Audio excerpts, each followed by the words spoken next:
ఇంటికి వాటర్ సమస్య లేకుండా చూసుకుంటాను. చాలా మంది మాకు నీళ్ళు తెప్పిస్తే చాలు బిడ్డ అంటారు. కొన్ని సైడ్లకు ఏంటంటే కొంతమంది మాకు మోర్ అవుతుంది వాళ్ళ బిడ్డకి మోర్ అయిపోయి అంటారు. ఎందుకు రాలేదు వీళ్ళకి మోర్? అసలుకు వీళ్ళకి మోర్ ఎందుకు లేదు మొత్తానికి? ఇప్పటికి కూడా అసలుకు బాత్రూమ్ లాంటివి కొంతమందికి లేనే లేదు.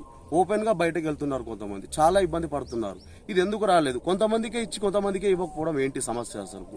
ఇలాంటివి కూడా కొన్ని చర్చించాలంటే ఒక యువకుడు ముందుకు ఉండాలి.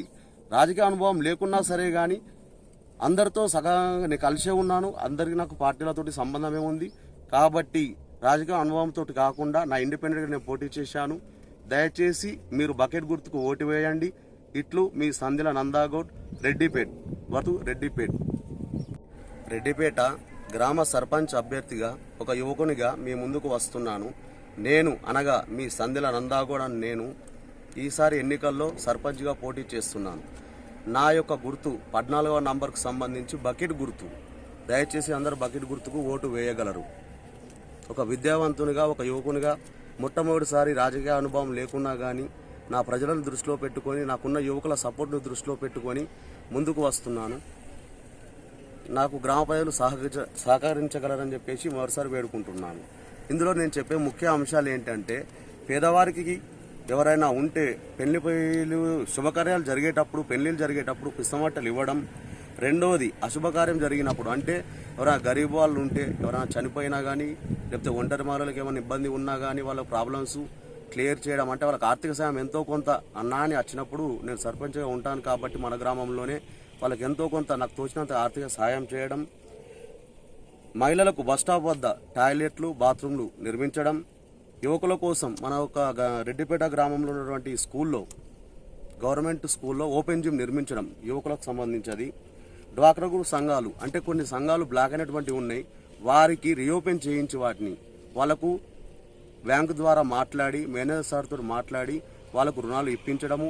మహిళలకు ఇంకా అలాగే ఉన్న ఇప్పుడు ప్రస్తుతం ఉన్నటువంటి గ్రూపులకు ఇంకేమైనా అమౌంట్ కావాలంటే కూడా బ్యాంకుల ద్వారా మాట్లాడి వాళ్ళకు రుణాలు మళ్ళీ ఇప్పిస్తాను. వాళ్ళు నెలవారీగా కట్టుకోవాలి, వాళ్ళకు వడ్డీ లేకుండా ఇప్పించే బాధ్యత నాది, నేను చూసుకుంటాను.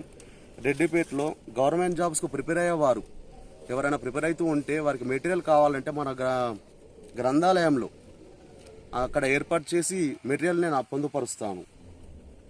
గ్రామంలో పోడు భూములకు సంబంధించి ఏమన్నా పట్టాలు కాని వారు ఎవరన్నా ఉంటే ఆ సమస్యలు కూడా నేను పై అధికారులతో మాట్లాడి వాళ్ళను పట్టాలు నేను చేయించుతాను.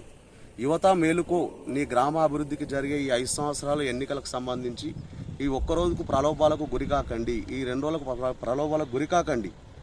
దేనికి గురికాకుండా ఒక్కసారి యువకునిగా మీ ముందుకు వస్తున్నాను. నాకు అవకాశం ఇవ్వాలని వేడుకుంటున్నాను. అలాగే హైమస్ లైటింగ్ సెంటరింగ్, మనకు 12 వార్డులు ఉన్నాయి కాబట్టి వార్డుకు ఒక లైటింగ్ చొప్పున పెద్ద లైట్లు అవి 12 లైట్లు ఏర్పాటు చేస్తాను. సీసీ కెమెరాలు కూడా ఎక్కడైతే చౌరస్తా వైజ్గా ఉంటాయో, అంటే 4 క్రాసింగ్ రోడ్ ఎక్కడైతే ఉంటుందో అక్కడ సీసీ కెమెరా నిర్వహణ, అది జీపీకి సంబంధించి లింక్ పెట్టుకుంటాను. హెచ్డీ కెమెరా ఇప్పుడు వచ్చినటువంటి న్యూ ట్రెండింగ్ సెట్టింగ్ కెమెరాలు ఏర్పాటు చేస్తాను. అలా కాకుండా సీసీ రోడ్ల సమస్య గ్రామంలో నేను చూస్తున్నాను. చాలామందికి సంబంధించి చాలా గల్లీల్లో సీసీ రోడ్లు అనేటివి లేవు, నేను విన్నాను. కాబట్టి కొంతమందికి అయితే అసలు నీటి సరఫరా కూడా రావట్లేదు, బోళ్లలో మోటార్లు లేవు, మోటార్లు పీకేసినవి చాలా పెండింగ్లో ఉన్నాయి. నేను అవి గ్రామంలో తిరిగాను కాబట్టి ఇంటింటికి వాళ్ళు బాధపడుతున్నారు, చెప్తున్నారు. కొన్ని రోడ్లు అయితే వేశారు, మళ్ళీ పక్క గల్లీలో కొన్ని గల్లీల్లో సీసీ రోడ్ వేయలేదు. ఎందుకు వేయలేదని చెప్పేసి మాట్లాడినప్పుడు వాళ్ళే చెప్తున్నారు, మీకు రాదమ్మా, మీకు ఏమమ్మా అని చెప్పేసి కొంతమంది అన్నారట. మరి అదేందో అది కూడా నేను ఒకవేళ మీ దయతోటి నేను గెలిచిన తర్వాత దాన్ని తగి విధంగా నేను పరిష్కరిస్తాను. ఇప్పుడు వచ్చినటువంటి ఇందిరమ్మ ఇళ్లలో కూడా కొంతమందికి ఇల్లు లేని వాళ్ళకు కూడా రాలేదు, మొత్తానికే ఇల్లు లేదు. అసలు గత 30 సంవత్సరాల నుంచి ఇల్లు లేకుండా అదే గుడిసెలో ఉంటున్న వారు చాలామంది ఉన్నారు. నేను ఇంటికి తిరిగిన ఈ 5 రోజుల్లో తెలుసుకున్న విషయం ఏంటంటే, వాళ్ళకు ఖచ్చితంగా ఎందుకు ఇల్లు రాలేదు అధికారులతో మాట్లాడి, నేను ఏ పార్టీ నుంచి ఇప్పుడైతే పోటీ చేయలేదు, నేను పోటీకి వచ్చిన తర్వాత నాకు నచ్చిన పార్టీలోకి వెళ్ళిన తర్వాత నాకు సంబంధించిన ఎమ్మెల్యే సార్ తోటి కానీ లేకపోతే ఎవరుంటే నా పైన వాళ్ళతో మాట్లాడి అందరితో సమితంగా ఉంటూ ఎవరికి అధికారులకు నేను ప్రారంభం పార్టీలకు అతీతంగా నేను చేసేది ఇండిపెండెంట్ కాబట్టి నేను ఏ పార్టీలోకి ఉన్నా సరే అక్కడి నుంచి ఫండ్ తీసుకొచ్చి అభివృద్ధి చేసే బాధ్యత మాత్రం నేను తీసుకుంటాను. ఒక్కసారి యువతలు మాత్రం ఖచ్చితంగా మేలుకోవాలి. రెడ్డిపేటలో మేజర్ యువకులే ఉన్నారు, 20 యూతులు ఉన్నాయి. యూతులకు 20 మంది చొప్పున 400 మంది యువకులే ఉన్నారు.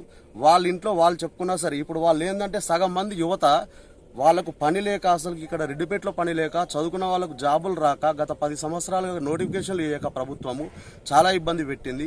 ఇప్పుడిప్పుడు చిన్న చిన్న నోటిఫికేషన్లు వస్తున్నాయి, అవి సరిపోవట్లేదు. బీఎడ్ చేసిన వాళ్ళు, డిఎడ్ చేసిన వాళ్ళు, నేను కూడా చేశాను బీఎడ్ డిఎడ్, నాకు కూడా జాబ్ రాలేదు. నేను ఏదో విధంగా ఇక వేరే పనులు చేసుకుంటూ సెట్ అయిపోయాను. నెక్స్ట్ ఇంకో విషయం